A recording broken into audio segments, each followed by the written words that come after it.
Hello friends and welcome back to our channel superior coaching classes. और आज का जो क्लास होने वाला है वो क्लास 8 वालों के लिए है। साइंस का फर्स्ट चैप्टर कोशिका। और ये मॉडल सेट नहीं है, ये क्वेश्चन बैंक निकला हुआ है जो कि झार अपडेट के साइट पे दिया हुआ है। और आज हम लोग इसी क्वेश्चन बैंक का चैप्टर फर्स्ट साइंस का कोशिका करने वाले हैं। तो इस वीडियो में लास्ट तक बने रहें, क्योंकि एग्जाम में जो भी क्वेश्चन पूछा जाता है वो इसी क्वेश्चन बैंक से ही पूछा जाता है।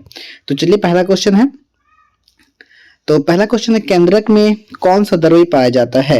तो केंद्रक में पाया जाता है केंद्रक द्रव्य। आप लोग चैप्टर पढ़े होंगे तो आप लोगों को बेहतर याद होगा। ठीक है। सेकंड क्वेश्चन है,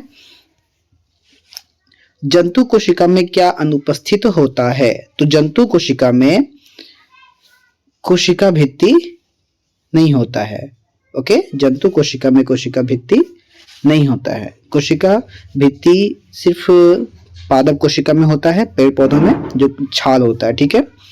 थर्ड क्वेश्चन है, क्लोरोप्लास्ट किस में पाया जाता है? तो क्लोरोप्लास्ट जो होता है वो पौध कोशिका में यानी पादप कोशिका में पाया जाता है। क्लियर है। क्वेश्चन नंबर 4 देखते हैं। क्वेश्चन नंबर 4 है कि अमीबा एक एकल कोशिकीय जीव है। इसके एक ही कोशिका में होता है। एक ही कोशिका में इसका अंतग्रहण होता है, पाचन होता है और सर्जन और शोषण एवं उत्सर्जन दोनों होता है। ये सभी क्रियाएं एक ही कोशिका में होती है, इसलिए इसे एक कोशिकीय जीव कहते हैं। ओके। क्वेश्चन नंबर 5 देखते हैं। तो 5 क्वेश्चन में कह रहा है, सर्वप्रथम कोशिका की खोज किसने की थी? तो सर्वप्रथम कोशिका की खोज जो की थी वो रॉबर्ट हुक ने की थी। आप लोग पढ़े होंगे, उसमें छाल के बारे में बताया गया था। पेड़ का छाल लेकर के शाखान्वी, दैट मीन्स ईंट के जैसा था, कुछ ऐसे करके बुक में। ओके, चलिए क्वेश्चन 6 देखते हैं। सर्वप्रथम जीवित कोशिका की खोज किसने की थी? जीवित कोशिका की खोज किसने की थी? ये सवाल आता रहता है एग्जाम में। तो जीवित कोशिका की खोज एंटोन वॉन लीवनहॉक, ये बी हो जाएगा इसका आंसर।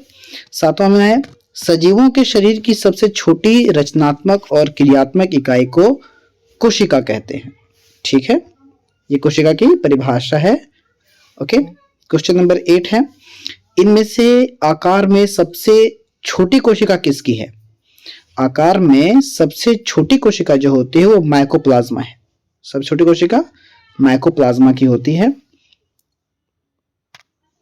क्वेश्चन नंबर 9 देखते हैं। इनमें से कौन सी एकल कोशिका है जो आकार में बड़ा होने के कारण नग्न आंखों से भी देखा जा सकता है? तो आकार में सबसे बड़ी कोशिका जो होती है वो शुतुरमुर्ग के अंडे में पाया जाता है, क्योंकि आप लोगों को पता है सबसे बड़ा अंडा शुतुरमुर्ग का ही होता है। ठीक है। क्वेश्चन नंबर 9 देखते हैं। हो गया 9, हो गया। 10 देखते हैं। कोशिका के सबसे बाहर का आवरण का घेरा, बाहर का आवरण या घेरा क्या कहलाता है? तो कोशिका का जो सबसे बाहर का हिस्सा होता है उसे हम कहते हैं कोशिका झिल्ली। उम्मीद है आप लोगों को बेहतर समझ में आ रहा होगा। आप लोग इसे नोट डाउन भी कर सकते हैं। क्वेश्चन नंबर 11 की ओर बढ़ते हैं। 11 क्वेश्चन क्या है? कोशिका झिल्ली एवं केंद्रक के बीच के भाग में सभी कोशिकांग रहते हैं। क्या? कोशिका द्रव्य में रहते हैं। जितने भी कोशिका के अंग रहते हैं वो कहाँ रहते हैं? सब कोशिका द्रव्य में रहते हैं। ठीक है। कोशिका को सर्वप्रथम कब देखा गया था? तो कोशिका को सबसे पहले जो रॉबर्ट हुक खोज किया था वो 1665 ईस्वी में देखा गया था। ठीक है। अगला सवाल है, सूक्ष्म जीवों को या सूक्ष्म जीवों एवं कोशिकाओं को देखने के लिए उपयोगी विशेष यंत्र कौन सा है? मतलब क्या है? तो सूक्ष्म जीवों को देखने के लिए हम सूक्ष्मदर्शी यंत्र का प्रयोग करते हैं।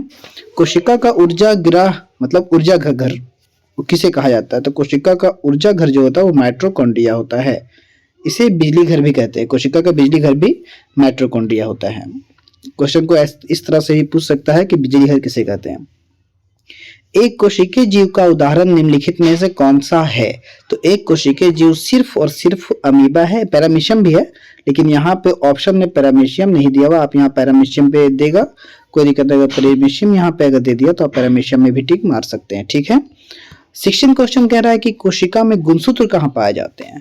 तो कोशिका में जो गुणसूत्र पाया जाता है, गुणसूत्र जो होता है वो केंद्रक में पाया जाता है। ठीक।